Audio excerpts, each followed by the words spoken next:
Olá pessoal, você que me assiste, meu nome é Daniel Magalhães, eu sou auditor fiscal do trabalho, sou coach para concursos. Muitas pessoas me pedem dicas, me pedem informações, me pedem um histórico de como foi a minha preparação para o concurso de auditor fiscal do trabalho.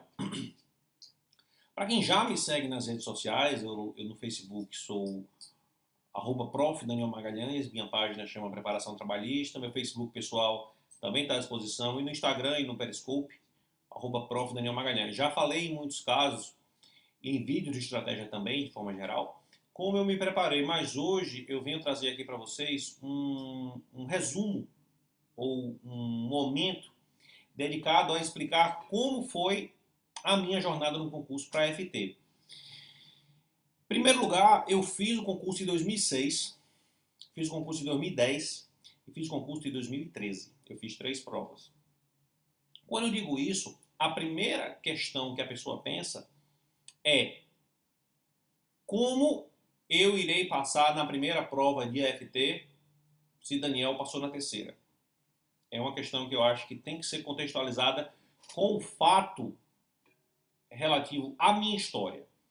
Eu me formei, entrei na Petrobras e, por meio da minha mãe, descobri que ia haver prova para FT.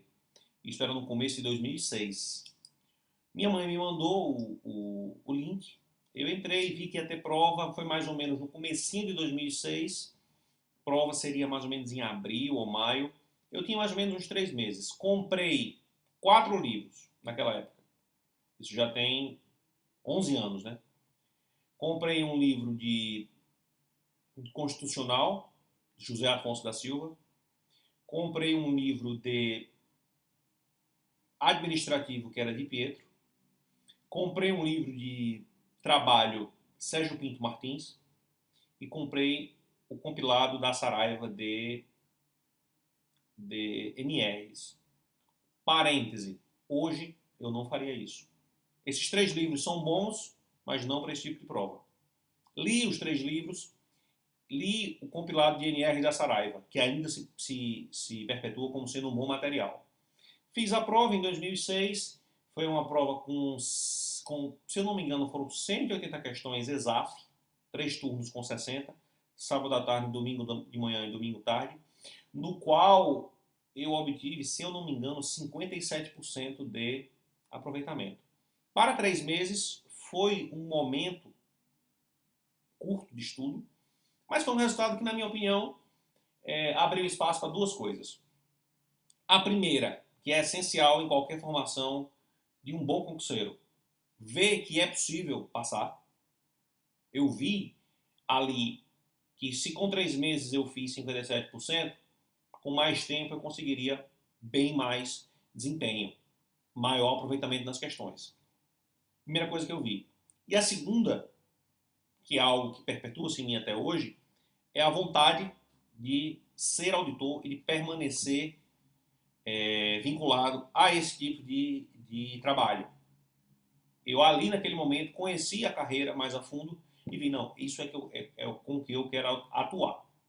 Beleza, eu já estava concursado, tinha um bom salário, eu iria em busca daquele plus, daquela satisfação, do realizar-se pelo que se faz.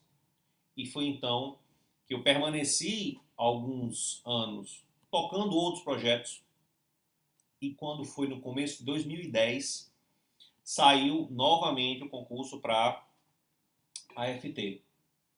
Da autorização em diante, eu estudei.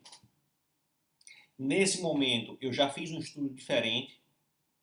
Eu já estudei por PDF, eu já estudei por lei seca, eu já estudei com revisões, eu já estudei com um foco bem mais aprimorado em termos de concurso público. No intervalo de 2006 a 2010, eu fiz algumas provas pontuais para que eu me mantivesse estudando e para que eu me mantivesse tendo contato com provas. Em algumas eu me classifiquei, em outras fui aprovado, mas não queria nenhum daqueles cargos. Em 2010, eu não passei novamente, porque fiquei por uma questão entre a primeira fase e a segunda fase. Foram agora eu estou na dúvida se foi 182 ou 183 o ponto de corte. E aí eu não passei. Aquele momento ali, e Deus sabe o que faz, foi um momento muito decisivo para eu realmente visualizar se eu queria ou não ser auditor. Por quê? Porque eu vinha de uma reprovação em 2006. Detalhe, ela não vale para fins estatísticos de dizer que eu estava competindo, que eu não estava. Em 2010 eu já imaginava estar pronto, mas infelizmente não foi daquela vez que eu fui aprovado. E aí eu tinha uma opção. Ou eu ficava onde eu estava, na Petrobras, ou eu iria prestar outros concursos da área jurídica. Naquele momento só me interessaria mesmo fazer ou juiz do trabalho ou procurador do trabalho, ou alguma coisa muito específica, como por exemplo cartório, ou alguma coisa como consultor do Senado, advogado do Senado, ou eu iria insistir de novo para a FT. Foi a decisão que eu tomei.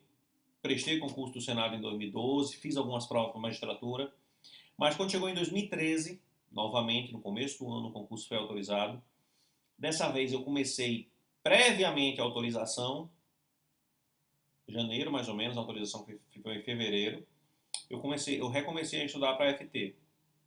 Repare que eu estudei um período em 2006, aí uns 3 ou 4 meses. Estudei mais um período em 2010, aí já deve ter sido uns 6 a 7 meses. E depois eu estudei um período maior em 2013, aí uns 8 a 9 meses. Nessa soma de tempos, é o que eu diria que foi a minha preparação para a FT. Os mais apressados podem concluir, para você passar para auditor, você tem que ter X anos de estudo. Eu não estabeleço nenhuma regra nesse sentido. Já vi pessoas vindo da Receita, de concursos da Receita passar, já vi pessoas vindo de concursos de TRT passar, já vi pessoas que haviam prestado prova para a magistratura e para o MPT passar e não passar. Então, assim, é muito improvável qualquer candidato conseguir hoje estabelecer, no aspecto temporal, algum limite mínimo ou máximo para passar. Estudou um ano, passa. Sem estudar 2 anos, não passa. O limite máximo para estudar não existe isso. O que existe é você ter conhecimento que é alguma coisa aferível no curso da sua preparação e esse conhecimento ser suficiente para você conseguir um nível bom de aproveitamento. Daniel, quanto é que é um nível bom de aproveitamento? É simples falar isso. 60% líquido no CESP, se for prova CESP, eu já posso falar sobre isso, ou 75% bruto não, das questões, se for ESAF. Essas médias, elas vão garantir o candidato na fase seguinte. Em princípio, se o candidato fizer uma prova no padrão do que existiu, essas notas vão garantir o prosseguimento do candidato para as fases seguintes. Dito isto, eu afirmo que a minha preparação para a FT, que veio culminar com a aprovação em 36º lugar na primeira fase e em 20º lugar na segunda fase de 2013, ela foi conduzida durante muitos anos. Isso não quer dizer que do momento que eu conheci o cargo e que prestei a primeira prova, eu só fiquei fazendo isso. Não foi. Toquei em inúmeros outros projetos, fiz uma outra faculdade, fiz uma outra pós-graduação e minha vida tocou, minha vida seguiu durante todo esse momento. Então, assim, para aqueles que realmente querem a FT, essa estratégia que eu desenvolvi pode ser uma boa estratégia. Para aqueles que querem um cargo, dentre outros, o AFT, eu sugiro ir fazendo provas ao longo do caminho e eventualmente numa delas você pode passar, eventualmente numa delas você pode vir a ser classificado, aprovado e até empossado. Como é que se estuda para uma prova dessa? Eu, hoje, estudaria por PDFs ou livros de boa qualidade. O que é melhor? fica difícil dizer o que é melhor, o que é que traça uma regra única em termos de aprovação. Minha predileção é pelo PDF, por quê? Porque o PDF ele tem um aspecto de ser mais sintético, na maioria dos casos, mais focado, trazer questões comentadas, trazer resumos, trazer extratos de lei, jurisprudência. O PDF ele é mais portátil, o PDF ele é atualizável, o PDF ele tem fórum de dúvidas. Ou seja, o recurso pelo PDF eu acho mais completo e ele é focado no edital. O livro também supre o conteúdo, só que às vezes alguns ajustes são necessários. O que eu não faria, eu faria estudo por PDF ou por livro de boa qualidade. Eu não estudaria por livros muito complexos, eu não estudaria por livros muito rasos, eu não estudaria por qualquer material desatualizado, não compensa os 100, 200 reais que você economizar no material desatualizado, não compensa. Os 50 reais que você comprar no material ruim, não compensa. É melhor, se for possível, pegar emprestado um livro atual do que comprar um livro velho, do que comprar um livro que não se adeque ao seu projeto. Eu digo isso modestamente, com categoria, porque eu fiquei de fora de uma segunda fase na qual 70% passou por um único ponto.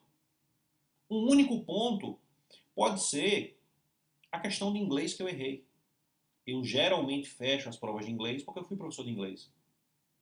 Das 10 questões eu errei uma, e foi essa uma que me deixou fora. Em 2010, e esse fato também se referiu a 2010, existiu reprovação de candidatos que iam estar lá na ponta porque não atingiram o mínimo por matéria. O mínimo por matéria em economia do trabalho, o mínimo por matéria em inglês, o mínimo por matéria em raciocínio lógico. Ou seja, um material de qualidade associado a uma estratégia que preveja revisão, leitura de lei seca, resolução de questões e, claro, estudo de conteúdo, antes da autorização, vai colocar o candidato médio no nível de competitividade em relação aos demais candidatos. O que é que eu falo que é o candidato médio? É aquele candidato que está correndo atrás de absorver um conteúdo que ele nunca viu. Não é, por exemplo, o cara que é engenheiro de segurança do trabalho, que ele já tem um domínio bacana da parte técnica.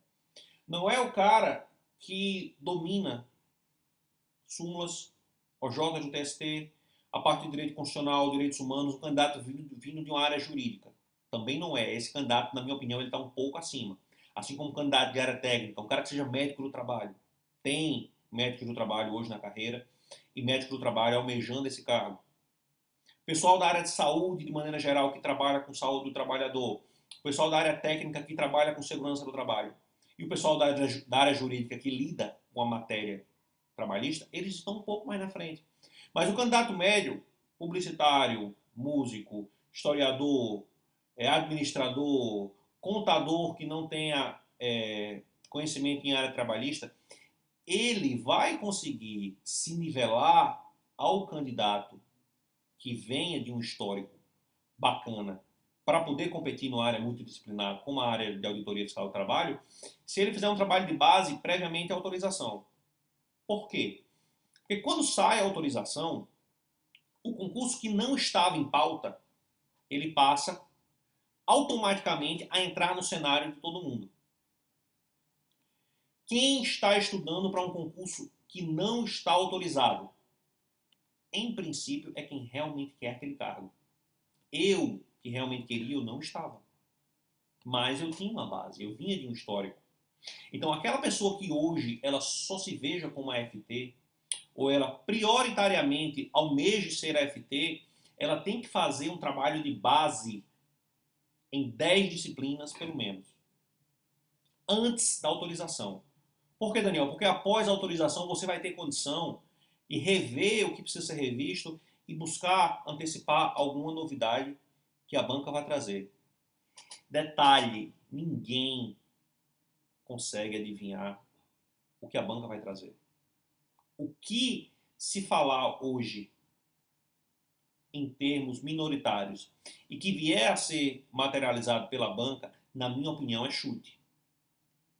O que é que, na minha visão hoje, é certo vir para o próximo concurso de FT. Direito do Trabalho, Constitucional, Administrativo, Humanos e Previdenciário. Cada qual com a sua especificidade. Posso até depois gravar vídeos nos quais eu vá falando detalhadamente cada matéria. Mas, em linhas gerais, essas 5 disciplinas, elas têm uma grande probabilidade de vir no FT. 5 disciplinas não jurídicas, que aí perfazeriam as 10 que eu me referi. Português, raciocínio lógico, economia do trabalho, administração pública e segurança no trabalho. Detalhe, segurança no trabalho pelo CESP foi chamado legislação trabalhista e SST. Por segurança e saúde no trabalho, eu envolvo tudo. Tanto a parte de medicina, quanto a parte de legislação trabalhista, que são as NRs.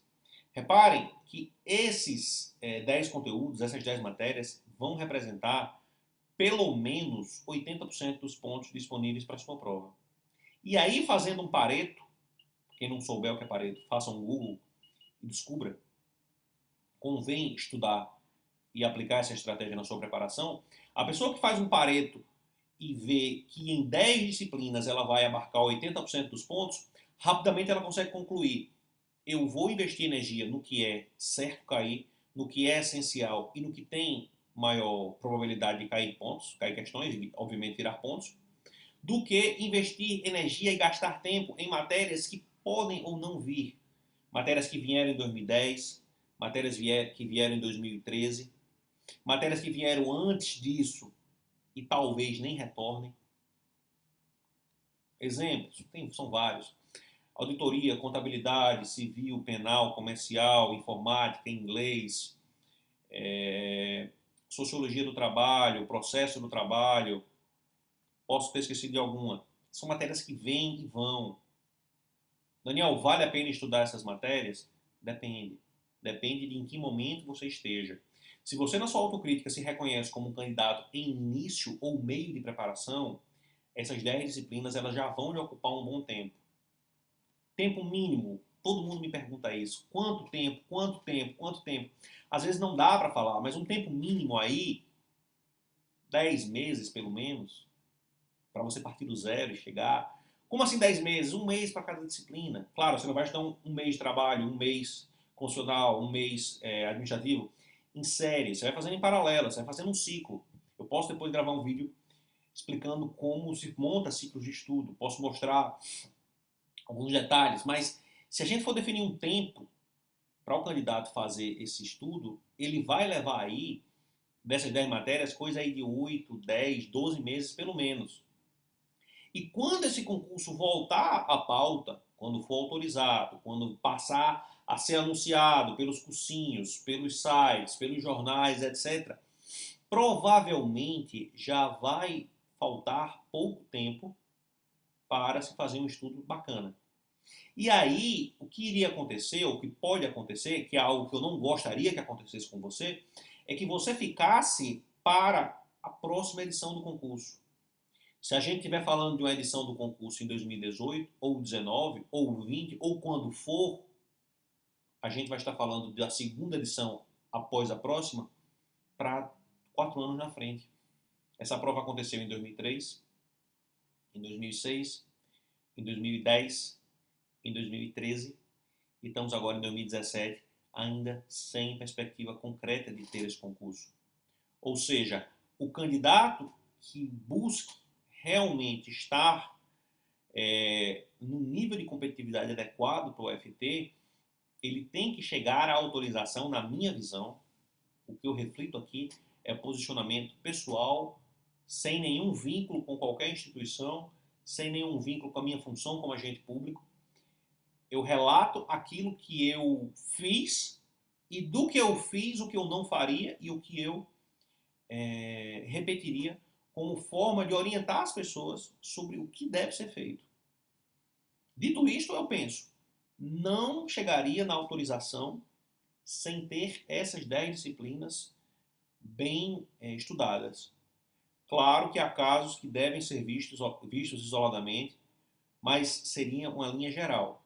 Se você não pode esperar pelo concurso de FT, eu sugiro que você faça provas ao longo do caminho, como eu fiz, e que você tente, ao longo dessa jornada, encontrar uma forma de manter-se estudando e manter-se sempre atualizado e competitivo.